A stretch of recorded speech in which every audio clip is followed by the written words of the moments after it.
Hello दोस्तों, जैसा कि आप जानते हैं पवन सिंह ने कल एक गाना गाया था जो कि भाभी जी के चाट ल देख सकते हैं दोस्तों इसका व्यूज कितना है। एक दिन में 1 मिलियन व्यूज है। आइए आपको ये गाना सुनाता हूँ, पहले ये गाना सुनिए। जंगली रवि थोड़ा विवादित है, थोड़ा सा विवादित है क्योंकि ये पे बोल दिए हैं भाभी जी के चाट ल। ये थोड़ा शब्द अगर अपने घर में भाभी जिसके होंगे वो अगर ये गाना को सुनेगा तो थोड़ा सा इसमें अश्लीलता का नज़र आ रहा है। लेकिन दोस्तों ये गाना बहुत ही ज़्यादा ट्रेंडिंग में गया। यहाँ पर पवन सिंह भी बहुत आगे आ गए और अभी यहाँ पर पोस्ट किए थे, दिखा दे रहे हैं आपको इंस्टाग्राम पर, जैसे कि ओपन करके ये देखिए वो इंस्टाग्राम पर आपको दिखा रहे हैं दोस्तों। ये देखिए हमारे इंस्टाग्राम पे पवन सिंह ने यहाँ पर पोस्ट किया था।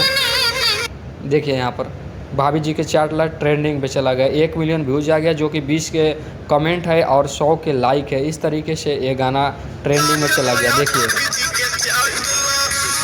तो दोस्तों ये पवन सिंह के द्वारा यहाँ पर पोस्ट किया गया था। तो दोस्तों इस वीडियो में यही है बताया जा रहा है कि आपको ये देख सकते हैं यहाँ पर पवन सिंह का ये गाना ट्रेंडिंग में चलेगा। तो दोस्तों इसमें आपका क्या राय है, तो दोस्तों इसमें आपका क्या राय है हमें कमेंट करके ज़रूर बताएं। और वीडियो अच्छा लगा तो लाइक कर देना, चैनल को सब्सक्राइब कर देना। मिलते हैं नेक्स्ट वीडियो में।